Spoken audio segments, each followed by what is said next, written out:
Bonjour à tous, bienvenue dans mon bureau pour ce module vidéo consacré à la versification. Je vous rappelle qu'afin de mieux prendre des notes, vous devez de temps en temps utiliser le bouton pause. N'hésitez pas non plus, si le besoin ça fait sentir, à utiliser le bouton retour en arrière. Vous verrez que ce module vidéo est très court. Il ne concerne qu'un point précis de versification que vous devez néanmoins très bien savoir car il vous empêcherait de lire correctement les vers. N'hésitez pas pour vos notes à ne prendre par exemple que l'exemple et à la noter afin de bien l'apprendre. Bonne écoute! Dans ce premier module, nous allons essayer de comprendre comment lire un vers, ou si vous préférez, comment bien compter les syllabes à l'intérieur du vers pour ne pas faire d'erreur de lecture. En principe, les choses sont simples. Toutes les syllabes doivent être comptées. Mais, vous le savez peut-être, une lettre vient mettre la panique dans le décompte des syllabes et rendre les choses un peu plus complexes qu'elles n'y paraissaient. Cette lettre, c'est le E. Le E dit muet en français. Le cas du E muet est un cas épineux. Attention, il va requérir toute votre attention. Vous êtes prêts? Voici les règles. Si le E muet est dans la dernière syllabe d'un vers, alors il ne compte pas. Vous ne devez pas le lire. Il ne forme pas une syllabe. Si le E muet est immédiatement suivi d'une voyelle à l'intérieur du vers, alors il ne compte pas non plus. Vous ne devez pas le lire. Essayons maintenant, si vous le désirez, sur un exemple que nous avons vu en classe. Il s'agit de deux vers de Victor Hugo. Demain, dès l'aube, à l'heure où blanchit la campagne, je partirai. Vois-tu, je sais que tu m'attends.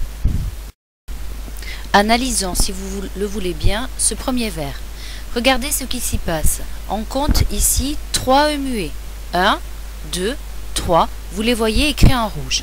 Regardons comment on doit les prononcer. Le premier.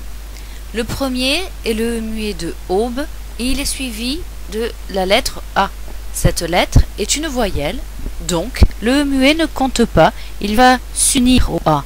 On ne dira pas demain dès l'aube, à l'heure où blanchit la campagne, mais demain dès l'aube, à l'heure où blanchit la campagne. Le deuxième E est également suivi d'un son vocalique, OU.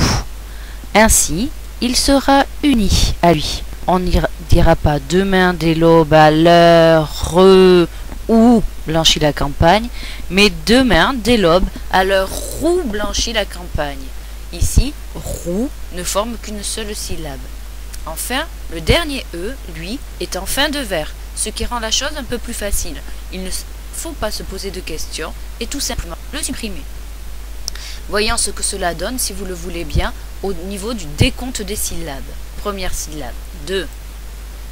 Main, deuxième syllabe, des, troisième syllabe, lo, ba, le, roux, blanc, chi, la, campagne, je partirai.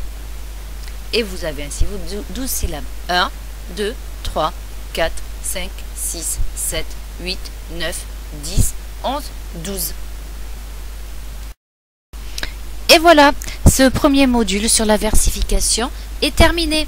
Bientôt sur vos écrans, l'étrange cas du docteur Direz et de Madame Cinérez à découvrir dans le module numéro 2 de la versification.